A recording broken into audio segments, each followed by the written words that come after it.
Bill Gates is an American entrepreneur, programmer, investor and philanthropist. He and Paul Allen co-founded Microsoft, which is the #1 software company in the world. In 2015 their revenue was $110.4 billion.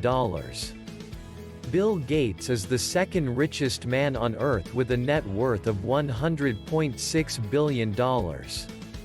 He was the CEO of Microsoft until January 2000. Currently he is the technology advisor to CEO Satya Nadella. He focuses a lot of his time on the Bill and Melinda Gates Foundation. That is why he has taken a less demanding role at Microsoft so that he can focus more on philanthropy. Bill Gates was born in Seattle, Washington on the 28th of October 1955. His father is William H. Gates Sr. and his mother is Mary Maxwell Gates. He has one older sister, Christy Gates, and one younger sister, Libby Gates. At the age of 13 he enrolled in Lakeside School, a private preparatory school. While at that school he took an interest in programming the General Electric system in BASIC and was excused from classes to pursue his interest. He built his first computer program on the General Electric machine. Gates met Paul Allen at the school and they worked together to find bugs in the PDP-10 system belonging to Computer Center Corporation. Gates, Paul and two other students wrote a payroll program for information sciences in exchange for computer time and royalties. After that it led on to his school becoming fully aware of his programming skills. He created a program to schedule students in classes.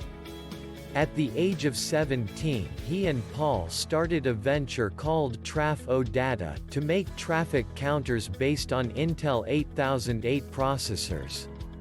Gates graduated from Lakeside School in 1973 and was a National Merit Scholar. He scored 1590 out of 1600 on the SAT. He enrolled at Harvard College in the autumn of 1973 where he met Steve Ballmer. Gates did not have a study plan at Harvard but spent a lot of time using the computers. In 1974 he joined Paul Allen at Honeywell. In 1975 the MIT's Altair 8800 based on Intel's 8080 CPU was released. Bill and Paul saw this as an opportunity to start their own software company.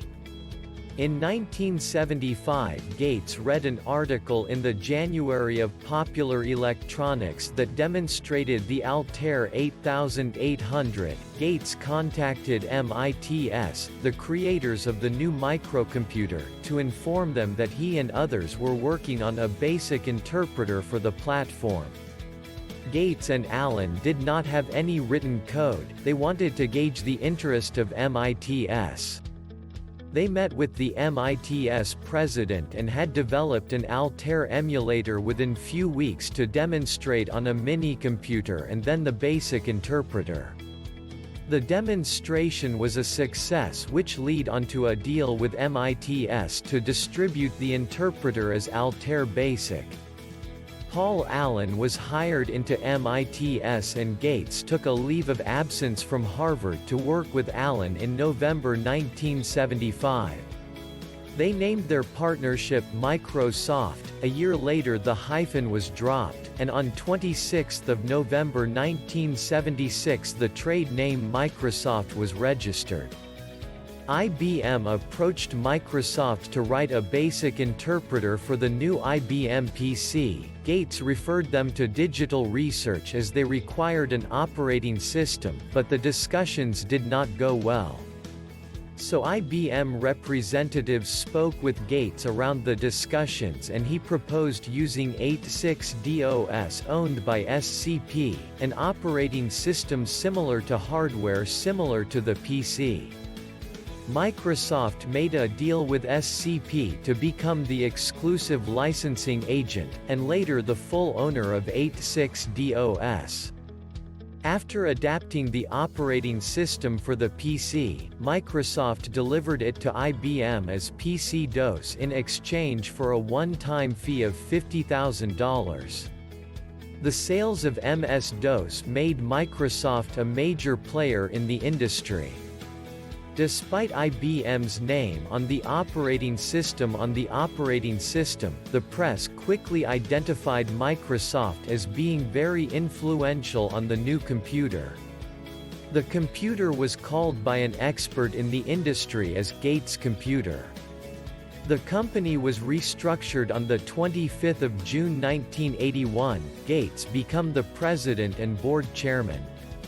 Microsoft launched its first retail version of Microsoft Windows on the 20th of November 1985 and struck a deal with IBM to develop a separate operating system called OS/2.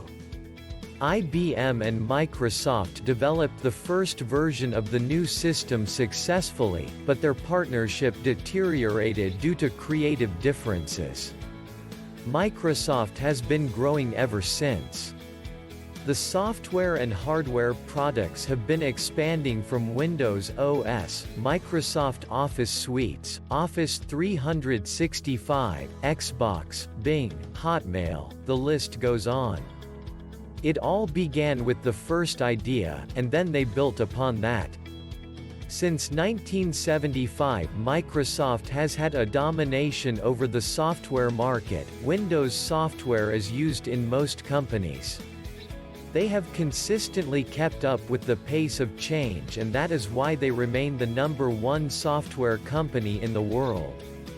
Gates started his foundation, the William H. Gates Foundation, in 1994 by selling some of his shares in Microsoft. He was inspired by the work of Andrew Carnegie and John D. Rockefeller. In 2000, he and his wife merged the three family foundations to create the Bill and Melinda Gates Foundation. Their foundation is the world's wealthiest, with assets valued at more than $34.6 billion.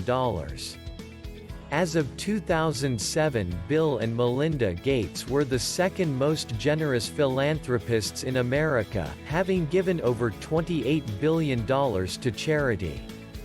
Bill Gates loves to read books. He is an avid reader. On his personal blog Gates Notes, he has over 150 book recommendations. As a kid, he loved to read, and self-education is one of the traits of successful people. Lessons to take: if he can do it, so can you. Gates did not build the first OS that IBM used. He bought the licensing rights from SCP and then continued to build upon that to create the company that Microsoft is today. You don't have to create something new. You can take a product and improve upon it so that it is excellent. Do something that you are passionate about. Bill Gates loves computers. So find your passion and start a venture around that. Believe in yourself. I hope his story inspires you to reach for the stars. Nothing is impossible to achieve. Do not look at Bill Gates as if he is superhuman. He is just a man who worked smart and worked extremely hard to get to where he is. He is an example of what one can achieve with the right mindset, team, tools, resourcefulness, vision, and entrepreneurial spirit. May you have the courage to start your journey and persist until you get to where you want to be. One of his best quotes is, "If you can dream it, you can achieve it."